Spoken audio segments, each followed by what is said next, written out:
So let's jump into today. Today is our 10 asks in 10 days challenge.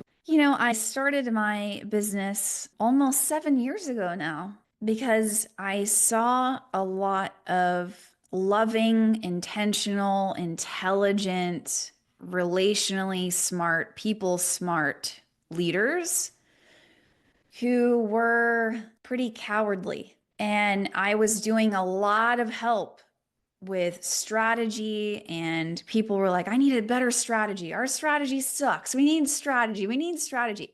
And I was giving people strategy. We were co creating strategy. And then when it came down to it, they just didn't implement the strategy. They did not execute on the strategy. And then, of course, if y'all been around me for a minute or you're new here, I get up in your business, right? I'm like, well, let's get to the root of the problem. What's really going on here?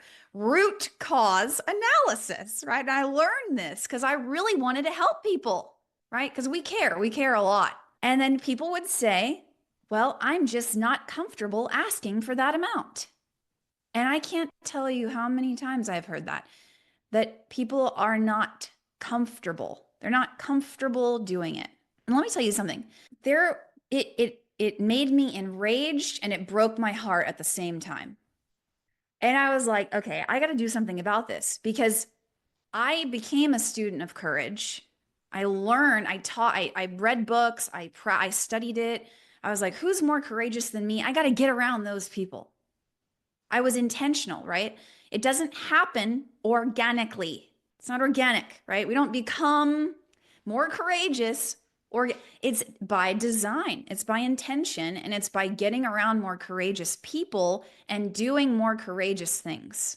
Obvious, but we don't do it because we don't grow in isolation. We don't grow on our own. We just don't. That's not how we're wired. It's not the way humans are wired.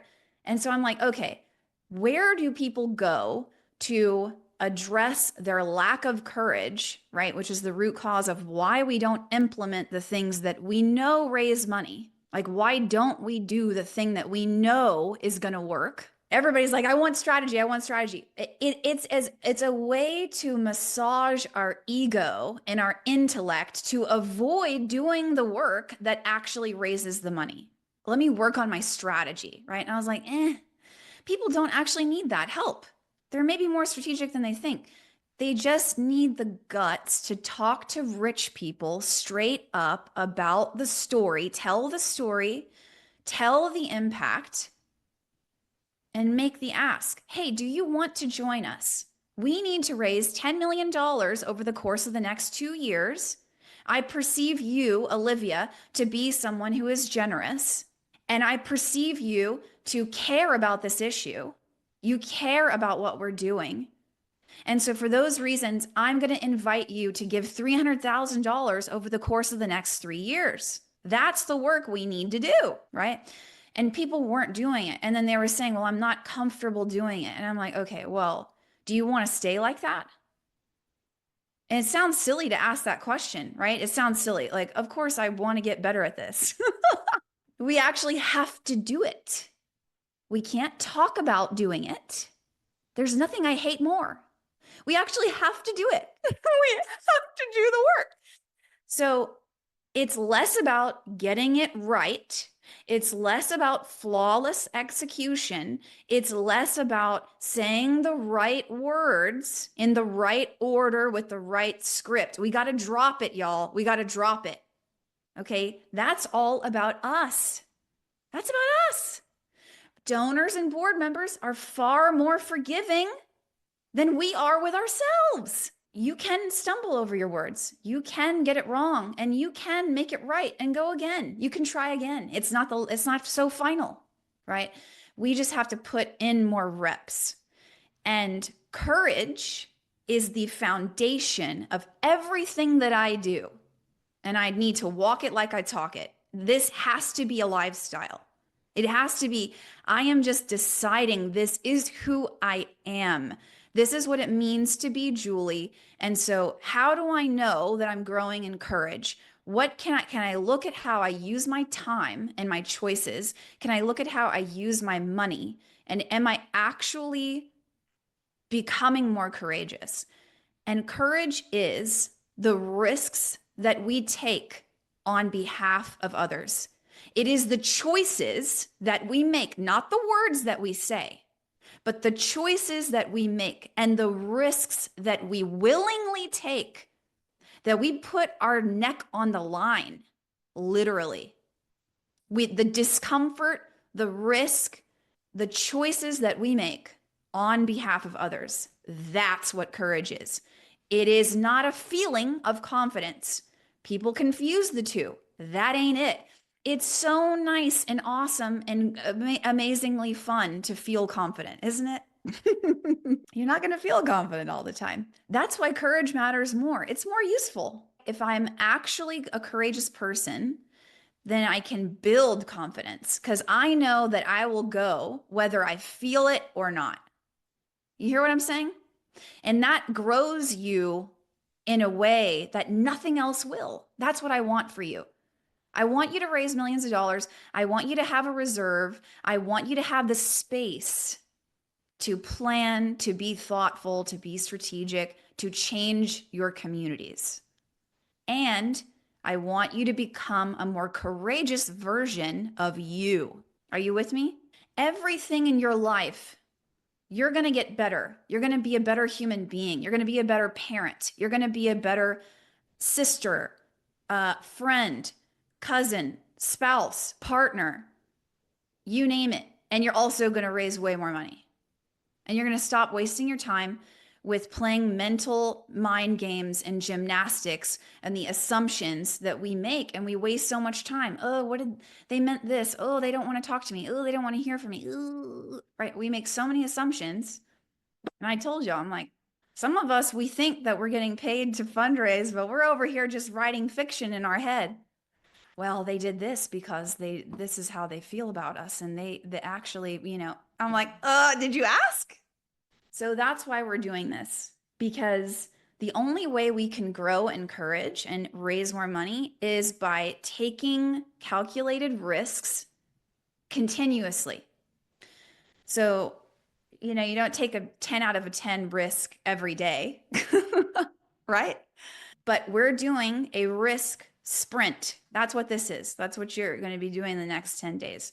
Risk sprint. You're going to choose 10 asks that you will make over the course of the next 10 days. Now, you could do 20 asks. You could do 30. You could go crazy. I don't want to slow you down. But you're going to do at least 10. At the end of this, you're going to learn a lot about yourself. You're going to learn a lot about your donors, about the people in your life, in your community, and the way, and you're going to be surprised at how people will show up for you. You're going to be surprised in the way in which people will come through. You're going to be surprised at your own courage and boldness. It's going to feel good. And at the end of each day, you're going to report back in Slack what you did and what you learned. Two things: what you did and what you learned. What you did and what you learned at the end of every day. Make a commitment to yourself that you're going to go all in on this. It's 10 business days of your life. So, the 10 asks, what are they? Who are we asking? What are we asking people? This is based on you and what you need right now. So these asks can be both a combination. They can be professional and they can be personal. When I've done these 10-day challenges, I've had people raise more money because they talked to their spouse or their partner and said, we need to spend $80 a month to have somebody come do this laundry because I am overworked and I can't be doing this. They made the request, they got it done, and then they closed a 50K gift the next week. I'm saying to you, you get to decide, are 7 of these asks professional asks? You're going to call up a donor one day and ask them for a donation. The next day, you're going to call up a board member and ask them for feedback. The next day, do you want to have a conversation with your spouse, your partner, your child, I don't know, whoever, your sibling, and make a request for support, for help? You decide what you need. You decide. They could be all professional. You don't want to ask any personal things. That's totally fine. It's up to you. But, we're whole human beings, right? And and our life outside of this impacts how we show up here. So if you need that support, great. So I want you to think about, and this is one framework that's gonna help. Okay. So we'll go through the always be asking, which is modeled after the always be closing framework, but it's my framework. So I'll share that with you. That'll help you think through some of this. And then the other is the tolerations list. So some of you might be struggling to think, well, who am I going to ask and what am I going to ask people for? I need to come up with 10, right? That might feel like a lot. It's all good. I want you to make a list of things that you've been tolerating. Are you tolerating a board member who is not keeping their word? They made a promise and they haven't followed through. Are you tolerating someone on your team not upholding certain standards and you just can't ignore it any longer? Are you tolerating breaking promises to yourself? And you need support, you need accountability. You need to ask someone for help in you keeping promises to yourself. Maybe you say, I'm going to do yoga today, and you don't do it. And you actually need a buddy. And it's okay. Like, make the request. What is it that you're putting up with, that you're sick of putting up with? Do you need to talk to one of your board members and say, I'm sick of this like short-term hand to mouth situation? Like, we got to change it. Like, we need a multi-year strategic plan yesterday. Like, you need to push this through. You're the board chair. Like, what's up? I don't know. I don't know what those things are for you. A great way to think about this is, what am I tolerating that is a source of frustration or the thing that I complain about? And I'm done. I'm fed up and I'm going to do something about it. That can be really great fodder. Complaints are a sign that something needs to change. So that can be a great place to start. You don't understand something, you don't have the proper support, you need XYZ thing. Let's make it happen. You want to know if somebody is going to donate. They said they were going to donate, they haven't done it yet. Add that to the list. All right, now I'm going to go through my always be asking framework. Here we go. Always be asking. So, in every donor conversation, I'd love for you to adopt this framework, and it can be, I find it to be super simple. So, if a donor is new, if they're a potential donor, if they've been a donor for a long time, if they're a board member, if they're a volunteer, a lot of this can apply. So, think of it like in every single touch point, every single time I reach out to a donor, I am always asking. Now, what am I asking for? Something on this list. Am I asking for feedback? Am I asking for advice? Am I asking for a gift? Am I asking for a meeting? Am I asking for volunteer time? Am I asking for help with something? Am I asking them for more? Hey, I need you to step up. Am I asking them for an introduction? What am I asking for? Every time that I'm reaching out to a donor, when you're writing an email, when you're going to a meeting, allow there to be an ask. It's not always a financial ask, but you're asking for something. Questions can guide us to build stronger relationships, can allow us to understand our donors, where we stand with them, allows us to raise money faster. Questions, not talking, not info dumping. The more that they talk, the more we learn. We got to always be asking. And then ask follow-up questions. It takes courage to be curious. It takes faith to be curious. When we stop asking, it's because we're certain. And we can go into defense mode. Let me explain mode. Oh, you don't understand mode. Let me give you more information. Not so. That's really where, okay, we might be losing it there. We're losing the opportunity to learn. We're losing the opportunity to grow this relationship. We're losing the chance to get on the same page. Drop the defense.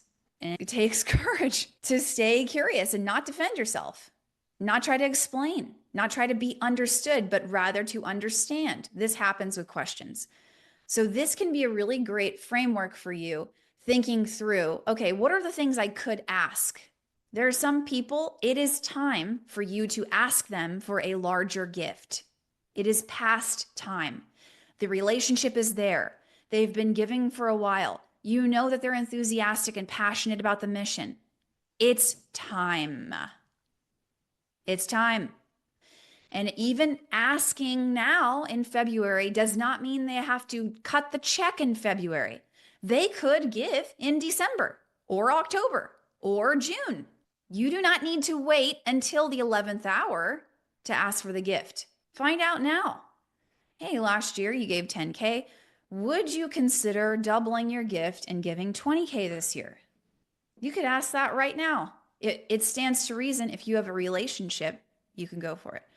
So this is the framework to consider. Here's the menu of options of what you could be asking people for.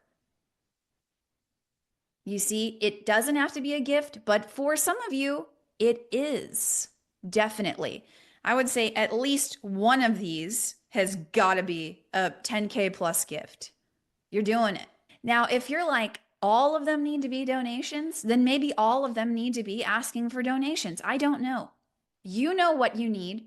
You know your goals. You know your donors. And if you don't, then you need to find out. Ask for meetings. Get to know them. Write down your 10 asks, who you're going to ask, and by when. So you're going to map out each day. Starting today, if it's the end of your business day today, then you could do 2 tomorrow. That's fine. So you need to be uncomfortable. If you're not uncomfortable, you're not taking a risk. So I need you to risk a little bit more. I need you to get uncomfortable. This is a sprint. This is a risk sprint. Suck it up. We're going to create new results, and you are going to be surprised at how people will come through for you. You will. I've done this so many times. And what it ends up happening is you create momentum for yourself. You generate it. You turn up the heat and you create heat. You create energy. You create momentum. Okay. So if it doesn't make you uncomfortable at all, then really it probably doesn't fit the criteria. It needs to make you a little bit sweaty. It needs to make your tummy a little bit. Some of them need to make you a little sweaty, and one of them needs to make you like maybe you might throw up. You know what I'm saying? We need to push it because you're going to see what you're made of. So now take time, write down what are your asks and who are you going to be asking? What are you asking them for and who are you asking? And again, always be asking and think about, okay, are there people I need to ask for feedback? Maybe it's people on your team. You need to ask them, where do you think I can improve? You got the guts to ask that? You're going to learn so much. They can be in person or email, or or are you going to help us decide how to do the ask? I mean, yeah, Or is it everything in person? This is an in or on the phone ask. This is like a oh no, dialogue. I don't, you decide. You Okay. decide. If they're all over email, it's pretty easy street. So really wouldn't do that. I think you all know that. If it feels uncomfortable for you to pick up the phone, then probably some of them should be a phone call. Okay, let's check in. What you got so far? How many of you, how many asks do you have so far? Okay, so talk to me about anybody got any major gifts they're going to ask for? Who are you asking and how much are you going to ask for? Any major gifts asks that you're thinking about? So I have one. We had a donor who doubled their gift this year end from 25,000 a year to 50, which is great. Cash flow is top of mind to me. We were just tight mid-year this year. And so I would like to ask him, and I haven't thought through what the increase would be, but the increase and monthly he gives out of a donor advised fund. Mm. So that seems feasible. Okay. What do you, based on knowing the donor and just all the best information that you have and conversations you've had, what do you think is their best gift? What is the amount? He's selling his company this year. So his best amount today could look dramatically different come November. I would honestly bet about 75 to 100,000 a year. A year. Wow. Okay. So what would you like to ask for? I mean, what do I do? Just throw a dart at the board, and I mean, I don't know how to. And maybe this is where I need some guidance. I've always struggled with the ask of the amount. So, what's the calculation? Like, how do you know it? Is a little bit like intuition, a little bit How did research. you know 75 to 100? How did you come up with those numbers? I know how he supports the local university. I know how he supports the church somewhat. He's made some large capital gifts. And Okay. I would dare say anyone an award from another organization for giving. So I feel like I have some good data. I believe we're probably for sure top 5 of where he gives. So just kind of that. Okay. So what would you like to ask for? Monthly donation of equivalent to, so he doubled from 25 to 50 this year. So I mean, and again, I'm putting my own parameters on this, my own, like, Stop doing that. this is the confidence that's coming out here. You, Yeah, you know that you're doing I that. know. That's Yeah, I okay. catch myself. So stop. So He can tell you no. He's a he can tell grown me no. ass man, right? Yeah. He has agency. Do not, it's not your job to budget Okay. his philanthropy. It's your job to raise the money. This is Money. your organization. Nobody knows the need like you do. It's your job to invite him. He can say no. He can say it's not the right time. He can say whatever he needs to say. Mm-hmm. So, I mean, a monthly gift that would be the equivalent of $75,000 a year is what I'd like to ask. So, whatever that calculation is. Okay, great. Yeah, what is that? 75. $62.50 a month. Okay, I think you could do it. Yeah, great. You gonna do it? I'm gonna do it Great. When are you gonna do it by? by the end of the 10 days. So I know he's traveling Okay, today and nice. tomorrow because I tried to get a meeting with him about another something, and I know he's out early this week. So by the end of the 10 days, when I get a hold of him next, Great. Great. That's great. I've also have a current ask out to him to connect me with a speaker for a potential event. So we'll get the answer to that one first. Gotcha. 6250, does it have a physical reaction in your body when you think about asking for that? Does it scare you? No, actually, when I saw the 6250, I was like, oh, I think he would do that. So yeah, it was almost a Okay. calming So effect. then When I'd when I like, looked at so them so what's monthly. the probability that you think he will say yes to that? 100% that he'll consider it. Probability of saying yes. I mean, the worst he could say is, no, I'll match what I did this year, which would be 50,000. So what is that a month? Um, yeah. I mean, I'm gonna say 75%. Yes. Okay, so that's pretty high. Mm-hmm. Yeah, and it doesn't scare you, so I'd encourage you to raise the ask. Okay. Okay. So what, I mean, obviously you have to say it out loud, but of course my philosophy is this is a negotiation. This guy is a businessman. He's not afraid to negotiate. He would likely welcome that, and he would likely gain greater respect and credibility with you as an executive and trust for your organization to indicate how serious you are about the goals that you purport you're going to create.